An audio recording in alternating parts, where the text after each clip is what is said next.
Olá, pessoal, bem-vindos aqui à nossa aula em que nós estudaremos o assunto greve, o direito de greve. Antes de mais nada, é importante nós sempre salientarmos que aqui estamos estudando o direito de greve assegurado aos trabalhadores da iniciativa privada. Tá legal? O nosso foco do estudo aqui não é a greve do servidor público.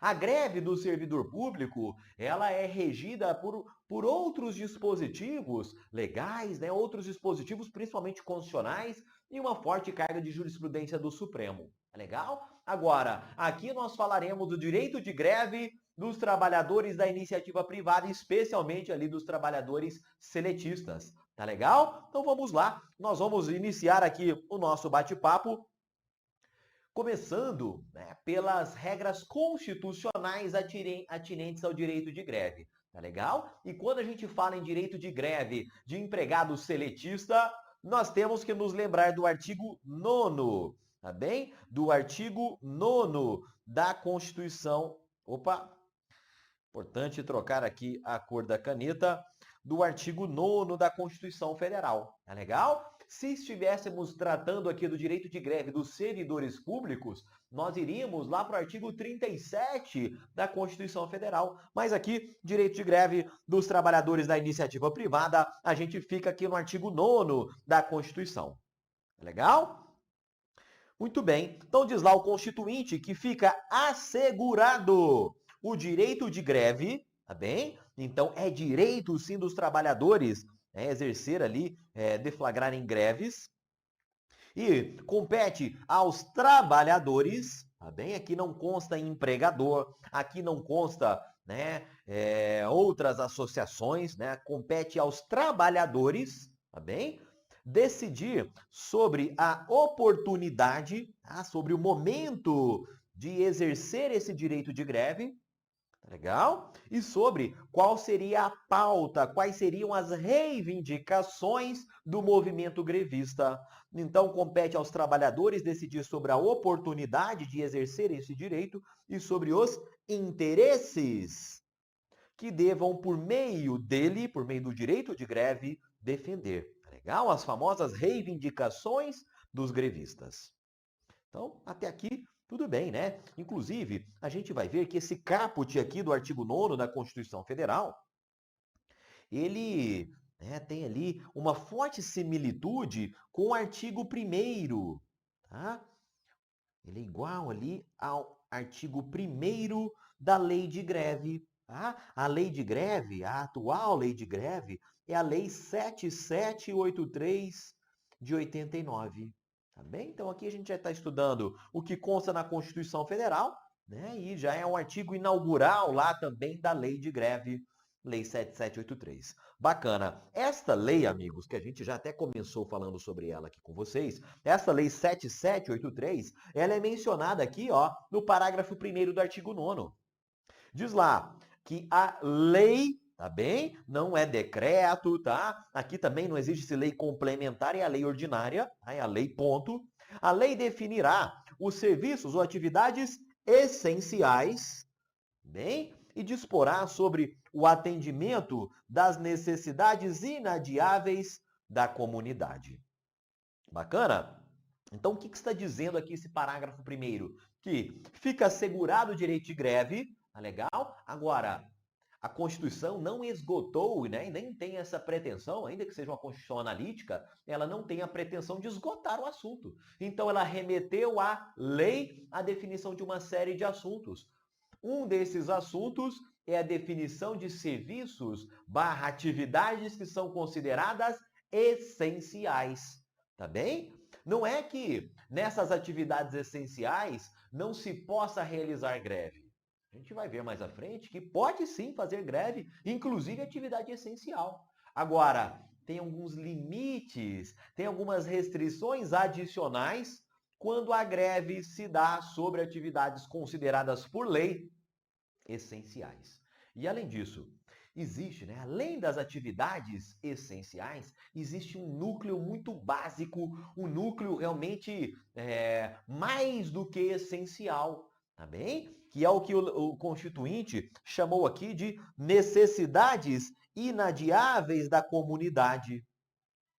Legal? Seria aqui o essencial do essencial, né? E estas aqui, elas realmente não podem ser paralisadas. Bacana? Então, essa lei, né? Inclusive, a gente vai ler lá, dispositivo importantíssimo da Lei 7783, a lista de atividades consideradas essenciais e as regras também envolvendo o atendimento a necessidades inadiáveis da comunidade.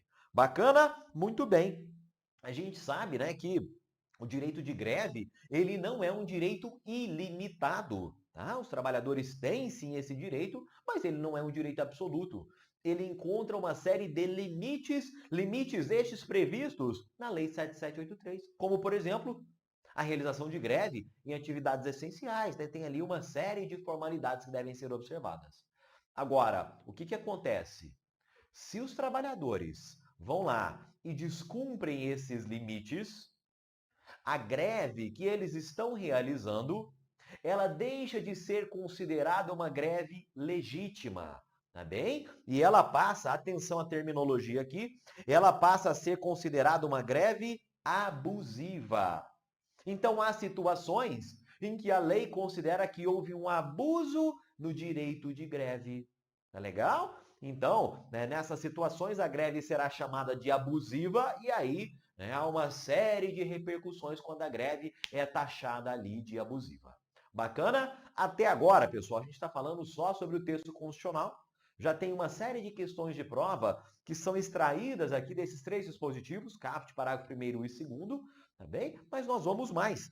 Nós vamos agora avançar, nós vamos mergulhar no universo de regras da Lei 7783 de 89. Tá legal? Para que esse assunto realmente fique bem claro, para que você conheça aí os principais limites ao direito de greve. Então vamos lá, olha só, comigo aqui na tela. Artigo 2º da Lei de Greve diz o seguinte: para os fins desta lei, tá bem? Considera-se legítimo exercício do direito de greve a suspensão coletiva, legal? A suspensão coletiva, a suspensão que seja temporária, tá bem? A suspensão que seja também pacífica, pode ser ali uma suspensão total ou parcial, tanto faz. E suspensão do quê? Da onde? A suspensão da prestação pessoal de serviços ao empregador. E aí, Dáudio, o que significa isso? O que a gente pode extrair de conclusões? Né? O que a gente pode extrair de conclusões a partir desse dispositivo legal? E nós vamos perceber que a doutrina, os estudiosos de direito do trabalho, eles vão lá e tecem uma série de considerações com base nesse dispositivo aqui. Tá bem? E são essas observações que nós vamos destacar aqui para vocês agora. Olha só. Em primeiro lugar, a gente precisa reconhecer que a realização do direito de greve,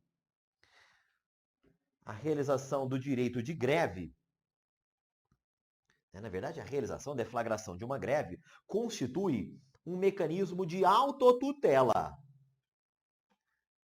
bem? De autotutela. É um dos poucos mecanismos de autotutela que ainda permanecem no nosso ordenamento jurídico. Bem? Então, o que acontece? Os trabalhadores estão insatisfeitos, eles têm ali uma pauta de reivindicações, eles vão ingressar ali com uma ação judicial, né? Eles vão, de algum modo, chamar um terceiro, né? Chamar o Estado para tutelar aquelas reivindicações? Não.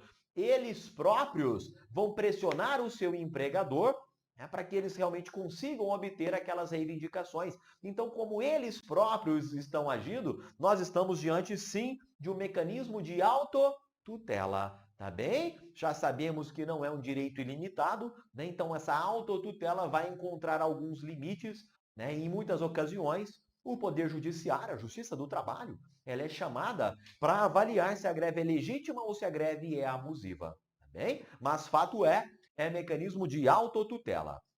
Muito bem. Além disso, nós estamos diante de uma paralisação que deve ser temporária,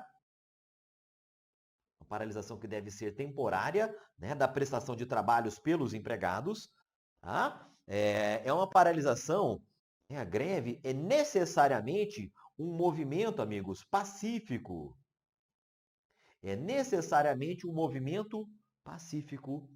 Legal? Se começa a ter ali violência, descaracterizou ali a legitimidade da greve. Tá? Movimento aqui necessariamente pacífico. Bacana? Muito bem.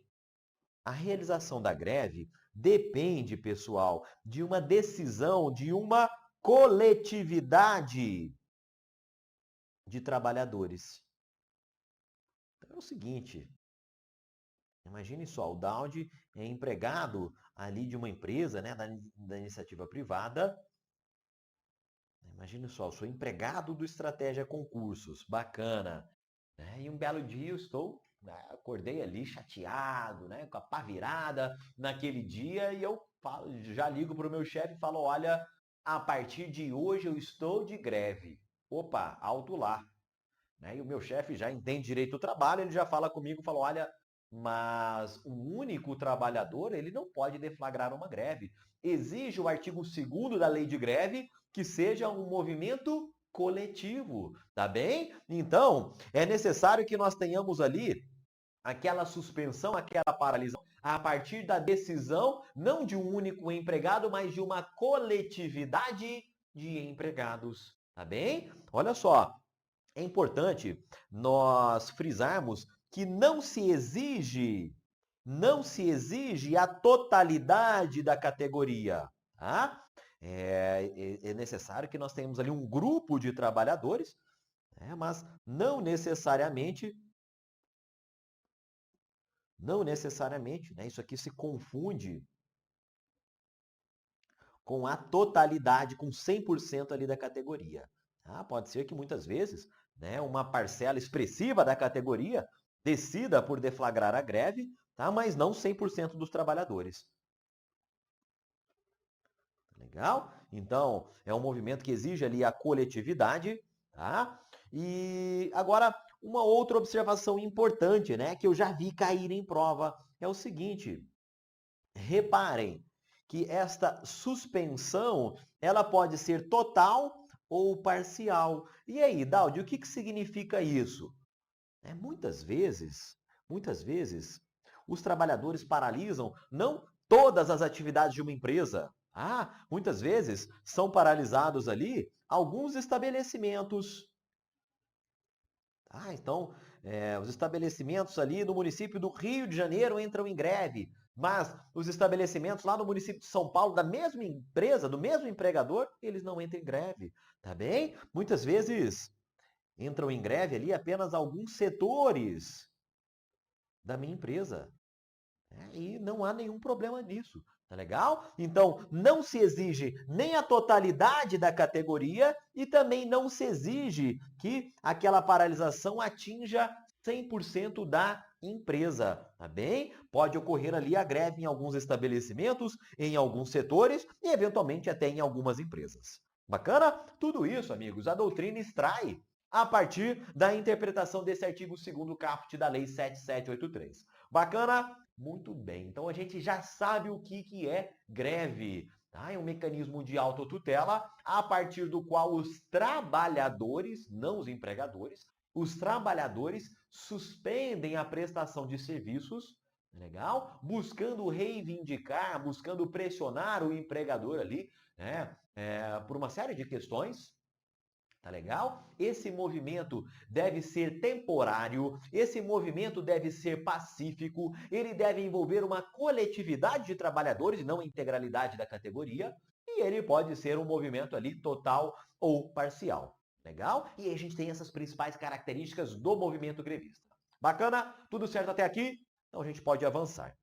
Olha só, e a partir de agora, nós vamos comentar aqui com vocês a respeito dos principais limites ao direito de greve, tá bem? Limites estes que devem ser observados, devem ser respeitados para que aquela greve seja considerada um movimento legítimo.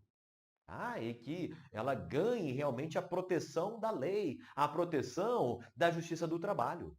Caso os trabalhadores desrespeitem aqui alguns desses limites, a Justiça do Trabalho vai condenar aquela greve, vai dizer que aquela greve é uma greve abusiva, e aí, amigos, os trabalhadores vão perder uma série de proteções, né? Os trabalhadores grevistas vão perder uma série de proteções que a lei confere a eles. Então vamos aqui na tela, nós vamos aqui nesse primeiro slide apenas elencar aqui para vocês os 5 principais limites ao direito de greve, tá bem? Olha só, aqui comigo na tela, esse primeiro aqui a gente já até havia mencionado. Existe ali a definição de um núcleo básico, a definição de algumas atividades e serviços que gozam de uma essencialidade. Daldi, como é que eu faço para definir isso? A Constituição, artigo 9º, já nos passou ali a pista. Isso aqui consta de uma lei. Tá legal? Olha só, outro limite importante ao direito de greve. Eu só posso falar em greve se as partes, se trabalhadores e empregadores houverem anteriormente tentado ali negociar ali aquele pleito, aquelas reivindicações. Então, antes da greve, eu tenho que passar por essa etapa aqui, que é a tentativa de negociação frustrada. Tá bem? Tentei negociar, sentamos ali numa mesa, discutimos, buscamos ali uma solução, mas não encontramos. Aí sim, eu parto para o movimento de grevista. Tá bem? Olha só, eu tenho que avisar, tá? Eu tenho que avisar a realização de uma greve, amigos, ainda que seja um direito dos trabalhadores, a gente não pode negar que ela afeta uma quantidade muito grande de pessoas, de interesses, né? Pense aí você que depende do transporte coletivo, por exemplo, você, todos os dias, normalmente, 6 horas, 7 horas da manhã, vai lá para o ponto e você espera, deposita ali uma certa confiança de que o ônibus vai passar naquele horário, tá bem? Você, enfim, vai despachar encomendas ali num estabelecimento, uma agência dos Correios, bacana, você espera chegar lá e encontrar as portas abertas, não é verdade? Então, o que vai acontecer?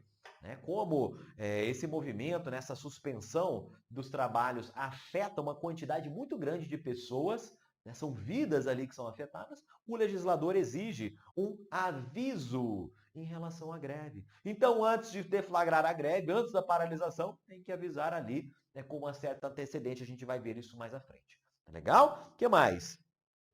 Existe, a lei atribui a competência para a deflagração da greve ao sindicato. Tá bem? Aquela coletividade de trabalhadores, ela é traduzida em uma deliberação, uma decisão do sindicato, da assembleia do sindicato. A gente já vai ver isso mais à frente. Então, quem é que tem a competência para decidir, para dizer, olha, a minha categoria está em greve? Bacana? E o quinto limite é a necessidade de se garantir a atividades mínimas. Tá? Nós vamos ver aqui de que maneira isso foi regulamentado no âmbito da lei. Então vamos lá, amigos, nós comentamos, nós elencamos ali esses 5 principais limites ao direito de greve, tá bem? Agora nós vamos detalhar cada um deles. E nós iremos já iniciar esse detalhamento pelo limite mais importante para fins de prova, a lista de atividades e serviços considerados essenciais pelo legislador. Tá bem? Então faça o seguinte, meus amigos, já bote um asterisco, tá? Já coloque aí um baita de um asterisco neste artigo 10 da Lei de Greve. Tá bem? Artigo importantíssimo, ele sofreu atualização em 2019, ele sofreu atualização em 2020, tá? Então ele tem tudo para continuar sendo explorado com frequências, com bastante frequência em provas. Nós vamos ler juntos aqui, com atenção redobrada, quais são esses serviços ou atividades que o legislador considerou essencial, tá bem? Então, vamos lá, aqui é compreender e decorar, aqui é memorizar mesmo, a decoreba faz parte. Olha só, o que é considerado serviço ou atividade essencial? Tratamento e abastecimento de água, tá bem? Então, lembrem-se aí do hidrômetro aí na sua casa, esse serviço público de fornecimento, abastecimento de água, pessoal, é atividade essencial.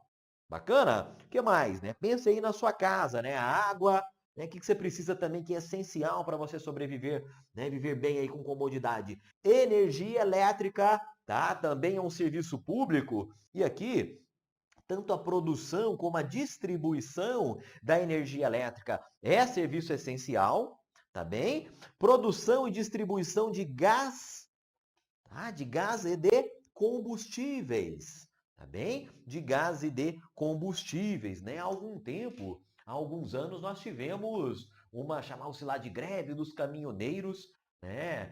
Não era, era um movimento bastante difuso, né? Difícil de se observar ali de quem era a iniciativa, quem estava tomando as rédeas ali daquele movimento grevista, né? Mas fato é, no tocante à distribuição ali de combustíveis, aqui realmente os postos de combustível ficaram fechados, né? Isso doeu mesmo ali para toda a população, né? Então lembre-se aí, distribuição de combustíveis, de gás, né? A produção também, né? De energia elétrica e de água para as pessoas, para as residências, para os comércios, são considerados serviços essenciais. O que mais, Daudi? Olha só, aqui na tela, assistência médica.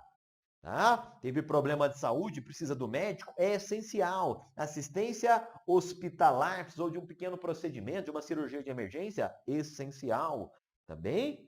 Distribuição e comercialização de quê? Remédio, medicamentos, tá? E também de alimentos. Então, tudo isso aqui, pessoal, é essencial sob o ponto de vista do legislador.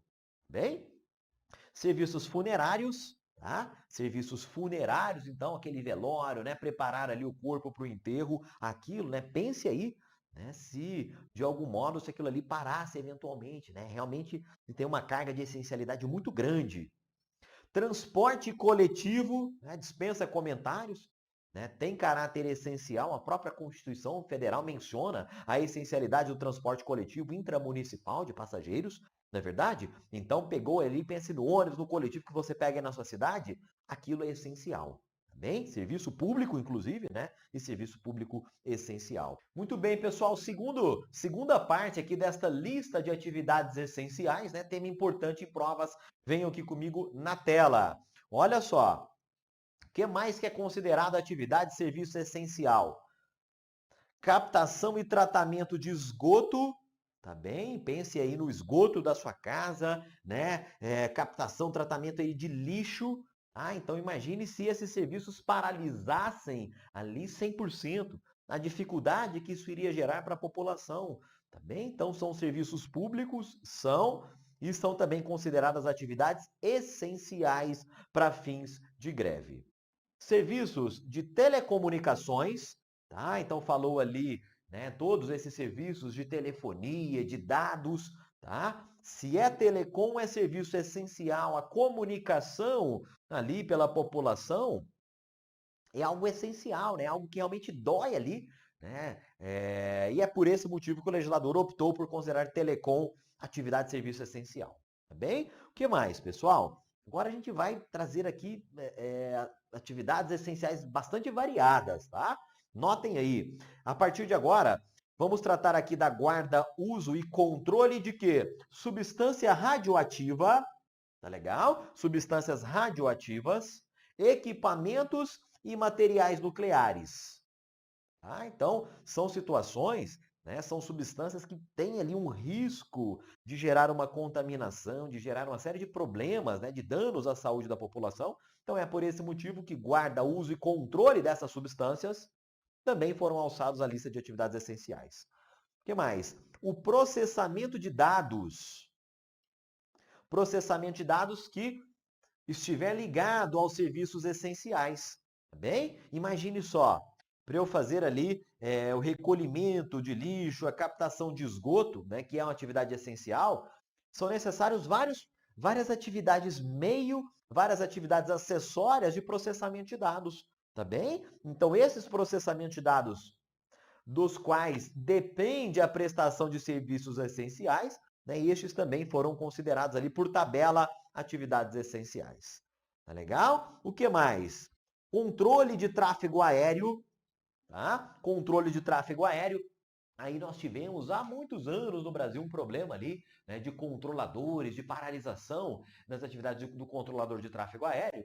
E, amigos, o controlador, né, aquele que fica ali com a cara colada, né, de olho ali naquele monitor redondo, né, e fica fazendo ali aquele manejo para que uma aeronave não colida com outra. Então, é uma atividade importantíssima. Tá? Existem lá os controladores militares, controladores civis.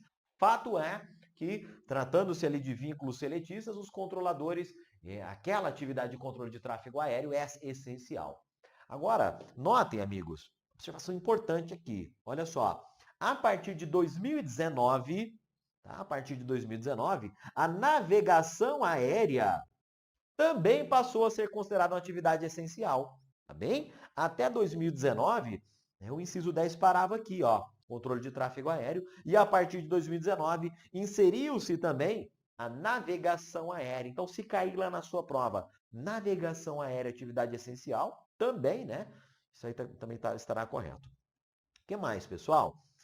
Serviços ali de compensação bancária, né? Porque o dinheiro precisa circular na economia. E a circulação principal que nós temos, né, que nós tínhamos lá em 89, era por meio da compensação bancária, tá? Os pagamentos sendo realmente creditados, efetivados ali por meio da rede bancária. Então, isso é também atividade essencial. Bacana? O que mais, meus amigos?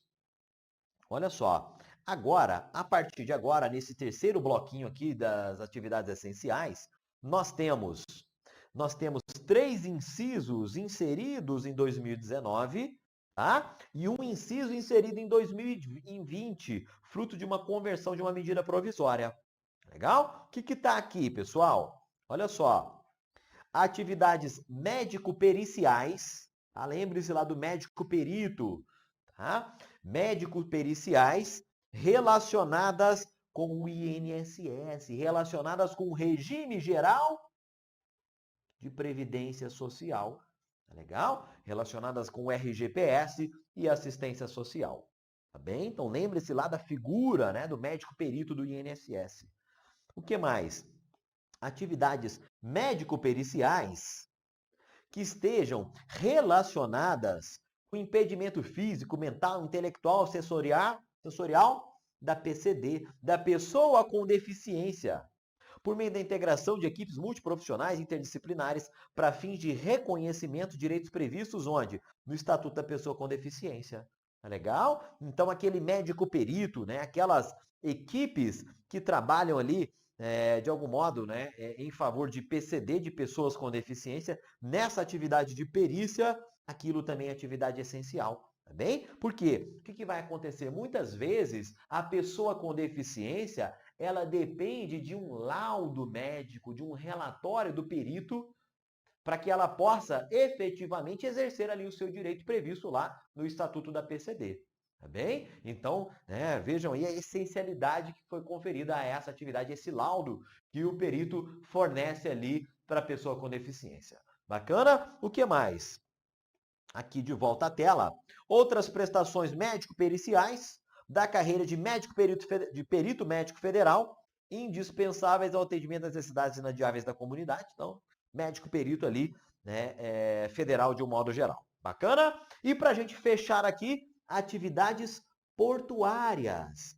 Tá bem? Então, nós sabemos que é por meio dos portos brasileiros que são realizadas importações, exportações, né? E esse fluxo de mercadorias, ele é essencial para a economia do país, para o bom funcionamento de uma série de outras atividades, né? A gente sabe que muitos dos insumos que os hospitais utilizam, que os próprios órgãos públicos utilizam, dê ali, né, uma essencialidade maior para essas atividades portuárias, e isso foi feito em 2020. Bacana? Então vamos lá, meus amigos. A gente está comentando aqui esta lista de atividades consideradas essenciais, tá? Não é porque é proibida a greve nessas atividades, não, mas é porque eu estou sujeito a um rigor maior quando a greve se dá em atividade de serviço essencial.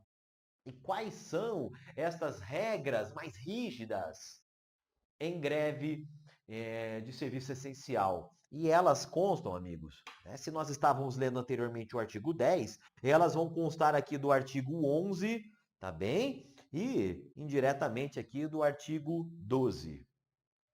Então vamos lá. O que que nos diz aqui o artigo 11 sobre greve em atividade essencial?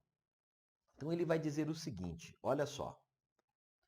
Quando eu for deflagrar uma greve em uma dessas atividades que nós lemos, que constam lá do artigo 10, olha só, os sindicatos, tá bem? Os sindicatos, os empregadores e os trabalhadores, essas três partes, sindicatos, empregadores e trabalhadores, ficam obrigados, de comum acordo, a garantir durante a greve a prestação dos serviços que sejam indispensáveis ao atendimento das necessidades inadiáveis da comunidade. Legal? Então, é isso que se exige, né? É uma das exigências quando a greve ocorre sobre um serviço ou atividade essencial. O quê? Que aquelas atividades, né, que aquelas necessidades da comunidade que não podem esperar. Muitas vezes eu tenho uma necessidade, né? Eu, enquanto cidadão, a minha esposa, meu filho, a minha sogra, meu sogro, meu pai, enfim, eles podem ter uma necessidade que não dá para esperar amanhã, que não dá para esperar ali mês que vem, quando a greve acabar, não. Aquela necessidade, ela é inadiável, ela se impõe. E naquela situação, sindicatos, trabalhadores e empregadores ficam obrigados a garantir o atendimento desse mínimo daquelas atividades inadiáveis. Tá bem? Então, mesmo que se faça greve, um básico ali deve continuar rodando, deve continuar funcionando justamente para atender a essas necessidades inadiáveis da comunidade. E o que é necessidade inadiável? Amigos, isso foi definido, né, ainda que seja de um modo um pouco mais abrangente, aqui no parágrafo único do artigo 11. São necessidades inadiáveis da comunidade, aquelas que, caso não atendidas, coloquem em perigo iminente, e aí vem, coloquem em perigo iminente a própria sobrevivência da população, né, que é vida ou morte, tá bem? A saúde da população, tá? Ou a segurança da população, tá bem? Então falou lá na sua prova em sobrevivência, né? Não existe nada mais essencial. Saúde e segurança, esses três pilares é que vão direcionar essas necessidades inadiáveis da comunidade, aquilo que não pode parar, legal? Não pode nunca parar, porque aquilo é, né, o essencial do essencial. Tá bem? Então, dentre as atividades essenciais, existe um núcleo ali, né, indispensável que nunca pode ser paralisado. Tá bem? Então, olha só. E o que vai acontecer? Em caso de inobservância disso aqui, né, ou seja, caso sindicatos, empregadores e trabalhadores não possam garantir a prestação desses serviços indispensáveis, o que vai acontecer? Aí, amigo, sobra para o governo. Tá? O poder público, o Estado, é ele quem vai entrar, ele encampa aquilo e vai assegurar a prestação desses serviços indispensáveis. Tá bem? Então, né, é aqui, né, um dos efeitos do descumprimento daquilo que ele é tão essencial que o governo, o poder público assume e começa a prestar aquilo ali do dia para a noite. Bem? Então, lista de atividades essenciais, aquilo que é indispensável, sobrevivência, saúde e segurança, não pode paralisar.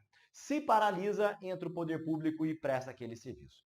Bacana? Este é o primeiro limite ao direito de greve. Tá? Nós vamos falar de novo em atividade essencial quando a gente falar sobre o pré-aviso quanto à realização da greve. A gente vai ver que no caso da greve e atividade essencial, eu tenho que notificar com uma antecedência maior do que na greve em atividades comuns, tá? Em atividades não essenciais. Bacana? Mas por enquanto, grave isso aí, né? Os contornos aí da greve em atividades essenciais. Segundo limite ao direito de greve, amigos, é a realização prévia de uma tentativa de negociação. Tá bem? O que acontece? A greve, né, é um direito legítimo, é um direito assegurado pela Constituição, Mas greve, amigos, é aquilo que gera transtorno para todo mundo, né? Então, eu só vou recorrer à greve se antes eu houver tentado negociar ali, né, de maneira pacífica, ter tentado ali, junto ao empregador, obter ali o atendimento, aquelas minhas reivindicações, e essa negociação houver sido frustrada. Então, eu tenho que necessariamente passar por essa etapa de negociação prévia. Tá? Isso é previsto tanto aqui no artigo 3º da Lei de Greve, como na jurisprudência do TST. Então, diz lá o artigo 3º, frustrada a negociação ou verificada a impossibilidade de recursos pela via arbitral, é facultada a cessação coletiva do trabalho. Essa cessação coletiva do trabalho, o que é isso? É a greve. Bacana, eu já sei disso.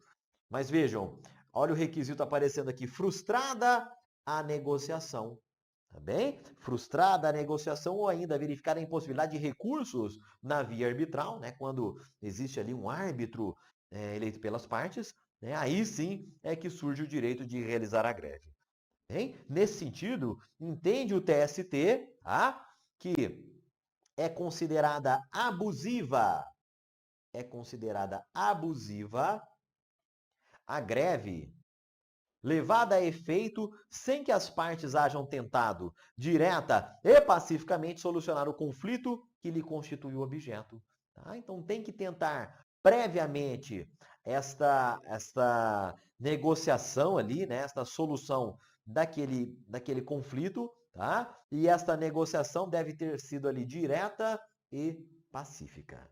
Tá bem? Então, nós já vimos aqui até o presente momento 2 limites ao direito de greve: atividades essenciais, tentativa de negociação frustrada. A gente vai encerrar aqui esse vídeo. No próximo vídeo, nós vamos dar continuidade aos limites do direito de greve.